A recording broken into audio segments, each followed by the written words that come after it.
We enjoy talking USC football with Chris Swanson. You can join him on Trojansports.com. It's part of the Rivals platform. Chris, how you doing today? Good. How are you doing? Doing great. Good. Doing great. So the last time we talked was sometime late in the season. Of course, USC was able to march on to the Pac-12 championship with a second win over Stanford. And then in what was billed as the best non-playoff matchup, kind of a dud of a game against Ohio State. Not that either team was really that dynamic on offense. So the Buckeyes grabbed a lead. They sat on it and took advantage of turnovers.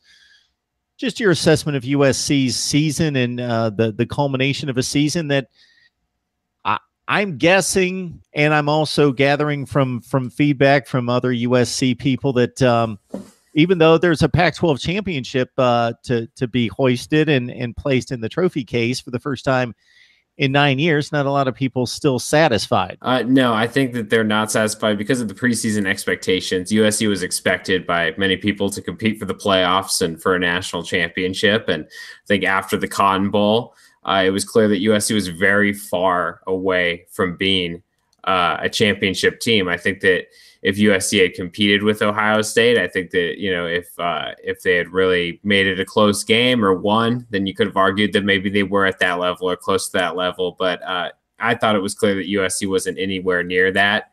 And so I think even the people that had expectations short of that thought they could lose a couple of games and that they weren't a perfect team, it was kind of a surprise how uncompetitive they were against Ohio State and then also against Notre Dame this year.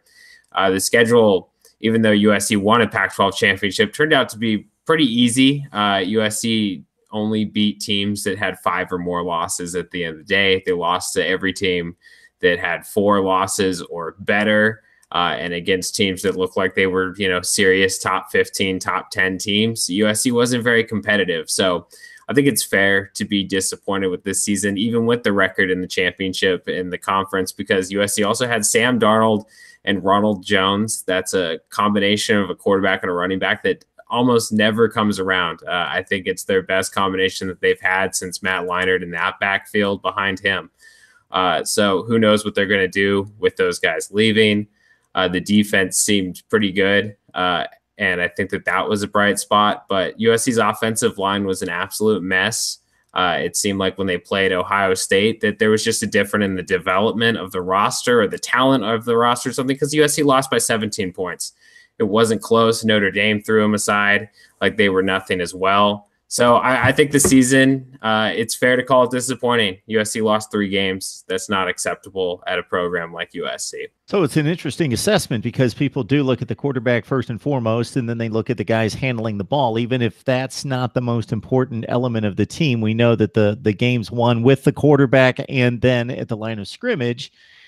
And Ronald Jones, for as impressive as he is, and Deontay Burnett and some guys on defense that are extremely capable, do you think that that's the culprit of the offensive line, the first and foremost culprit of USC not being quite as good as maybe we thought?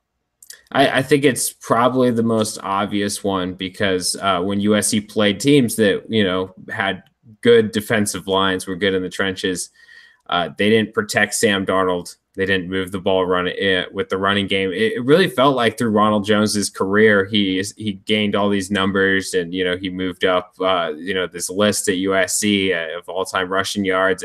But it felt like every big game, he was kind of a non-factor. He couldn't run the ball, and that's USC's offensive line. It felt like Sam Darnold, even in some great performances, was running for his life all day. I think if you look at the offensive line, they had, young guys that had to step in. They had guys playing the wrong position. So that's the spot that I would look at first. After that, I think that it's fair to question the coaches just because of the resumes that they have. And you wonder, were some of these games that were so bad because they were out schemed, or some of these games that they played that maybe they won, but were maybe a little bit too close and closer than they should have been? Was that because the other team with less talent had a coaching staff that was out scheming them? That's fair to question. I don't know for sure, but those are really the first 2 things that pop into my mind when I think of, why did USC seem to fall so short of, not just a national championship, but being in the conversation. They were kind of in the playoff conversation at the end, But when it came down to it and they played other teams that seemed like they were in the conversation for the playoffs at the time, USC wasn't in the game and they didn't belong. So those are the two things that I look at. The offensive line seemed like they were overmatched in those games, and I'm not sure about the coaches. And I think that's fair to question at this point.